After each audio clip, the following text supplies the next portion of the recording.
Guys আজকে প্রথমবারের মতো এক্সপিরিয়েন্স করতে চলেছি গঙ্গার নিচ দিয়ে মেট্রো। হ্যাঁ গাইস, যেটা আমাদের ভারতের মধ্যে প্রথম আন্ডার ওয়াটার মেট্রো। হ্যাঁ, এবারে তোমরা হয়তো বলবে যে এটা তো আমরা সবাই জানি, তোমরা হয়তো সবাই জেনে থাকবে, কিন্তু আমার দিক দিয়ে আমি তো আজকে প্রথমবার এক্সপিরিয়েন্স করতে চলেছি, তাই তোমাদের সঙ্গে শেয়ার করছি। তোমাদের সঙ্গে কথা বলতে বলতে আমি ফাইনালি চলে এসেছি একদম মেট্রো স্টেশনে, সেক্টর 5 মেট্রো স্টেশন। তো আজকের জার্নিটা হতে চলেছে সেক্টর 5 থেকে হাওড়া স্টেশন। এই জার্নিতে আমরা 10টা স্টেশন কভার করব, তাও মাত্র আধা ঘন্টার ভেতরে, মাত্র 28 মিনিটে। আর সব থেকে বড় মজার বিষয় হচ্ছে এই মেট্রোটাই যাবে গঙ্গার নিচ দিয়ে। হ্যাঁ গাইস, প্রথমবারের মতো। চলো ভাই, 1:40 আমাদের মেট্রো অলরেডি ছেড়ে দিয়েছে, আর প্রায় 5 মিনিট অন্তর অন্তর তোমরা কিন্তু মেট্রো পেয়ে যাবে এখান থেকে হাওড়া যাওয়ার জন্য। মানে বুঝতে পারছো যাত্রাটা কতটা সুবিধাজনক হয়ে গেছে আমাদের এই মেট্রো চালু হওয়াতে। মেট্রোর ভেতর থেকে দুদিকে সৌন্দর্য দেখতে দেখতে আমরা ফাইনালি পৌঁছে গেলাম আন্ডারগ্রাউন্ড মেট্রো স্টেশন, যেটা হলো ফুলবাগান। আর তারই কয়েক মিনিট পরেই আমরা পৌঁছে গেলাম আন্ডার ওয়াটার মেট্রো টানেলে। আর এই রকম ব্লু লাইট তোমরা দেখতে পাবে ভেতরে। তারই সঙ্গে সঙ্গে 28 মিনিটের এই ছোট্ট জার্নিটা পূর্ণ করে আমরা পৌঁছে গেলাম আমাদের গন্তব্য স্টেশন হাওড়া স্টেশনে। আমি জানি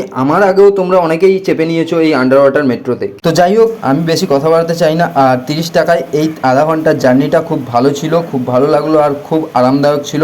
তো গাইস, তোমাদের যদি ভিডিওটা ভালো লাগে থাকে লাইক কমেন্ট শেয়ার অবশ্যই করে দিও। চলো, সবাইকে থ্যাংক ইউ।